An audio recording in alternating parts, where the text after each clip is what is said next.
Welcome back to Andersen Acres. Today we're talking about a topic that tends to spark a lot of debate among goat owners, but it's something you have to talk about anyway. And yes, there is a chicken on that goat.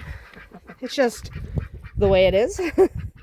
But the topic we are going to discuss today, well, we're losing a chicken.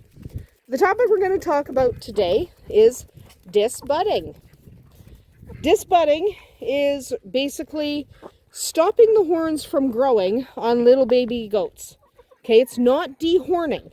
Dehorning and disbudding are two very different things. Okay, so we're talking about disbudding. Should you do it? When should you do it? And if you decide to go through with it, what are the most common methods? Hi, sweetie. So we're going to break it down for you, at least basically. You're going to want to consult a vet or someone who has done it before to help you the first time. Either way. So let's get started talking about disbudding. Also, there's a goat in a bucket. Why is there not a goat? A duck. Why's there a duck in a bucket? Whatever. Chicken on a goat, duck in a bucket. Okay. Anyway, so first things first, what is disbudding? Disbudding is the process of preventing horn growth in young goat kids. Unlike dehorning, which removes already developed horns, disbudding is done when the kid is only a few days old before the horns have had a chance to fully form. Okay, the point is to get them before they're big. This is typically done for safety reasons, both for the goat and the people handling them. Like anything in farming, there are pros and cons to disbudding. So let's start with the pros. What have you got to gain by stopping your little one from growing horns? And just to be clear, she's not disbudded. She's naturally polled. I'll do a video on naturally polled later, but what naturally polled basically means is she was never going to grow horns. Okay? So if someone is naturally polled, you don't have to disbud. But what are the pros of disbudding your little baby goat as his horns start to emerge? So it does reduce the risk of injury to other goats, to humans, and even to themselves. And it can, if you keep a lot of mixed animals together, you might be worried about the goat accidentally basically horning somebody else, right? You might be worried about them accidentally catching the underside of your mini horse, or depending on the shape of the horns and the angle of the horns, it might be a real concern. So yes, for sometimes it is legitimately done for safety. It also can be done to prevent goats from getting their horns caught in fencing. This can be a big problem for certain types of goats. The way their horns bend are just right for getting stuck. It can also make goats easier to handle for small farms and homesteads. Okay? Houdini's having issues hanging on. But on the other hand, there are reasons to not disbud your goat. Okay? So why might you choose not to? Well, horns do provide a natural defense against both other goats and predators. I've seen a full-grown buck take on a coyote with those horns and the coyote back down. That is not common, but it does provide them another layer of protection. And some people do just prefer the look and function of horns, the way they look naturally. Disbudding is also painful if it's done wrong. It's not painless, okay, either way. But if it's done wrong, there can be infection, and it can be quite horrific if it's done wrong. That's why I said earlier, if you are going to do it, you're going to want to do it with the advice of a professional. Duck, duck, duck. Duck, duck, duck. No, duck, duck. Ultimately, the decision is up to you and what works best for your farm and your management style. You have to make that choice. There's not really a right or wrong either way. If you do decide to disbud, timing is everything. The best time to do it is when the kid is between 3 to 10 days old. At this stage, the horn buds are just starting to emerge and haven't yet attached to the skull. The longer you wait, the harder it is on the kid, and the less effective the process will be, and you might end up where it fails or where you have to dehorn later. And that's not ideal. So do it sooner rather than later. Now let's go over the common methods of disbudding. There are two main approaches. You can use a disbudding iron or use caustic paste.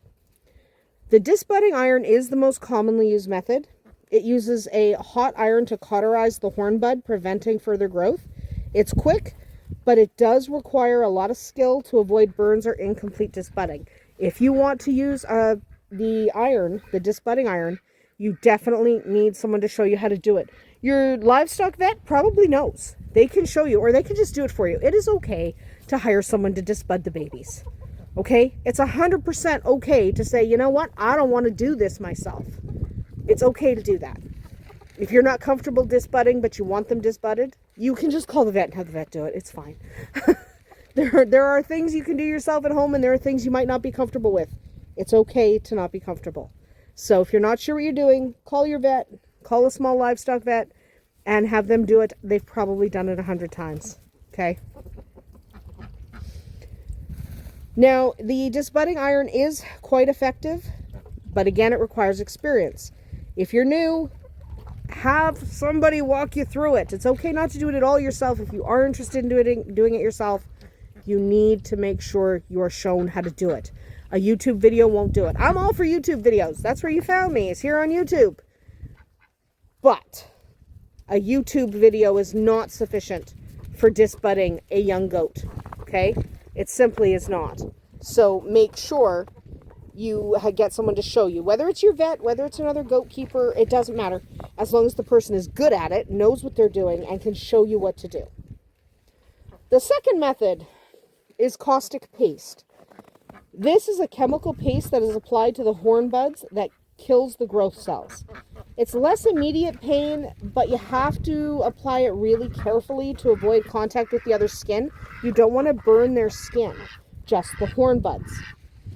And it does require that the kid is kept away from other goats while the paste is active, so they don't rub the paste on other goats in the wrong spot.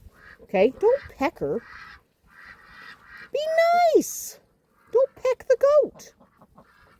Don't do that. That's rude. Houdini can be a little rude. Sweetie. She's like, I'm just picking at you. Don't do that. Anyway. Hi. Anyway, so caustic paste.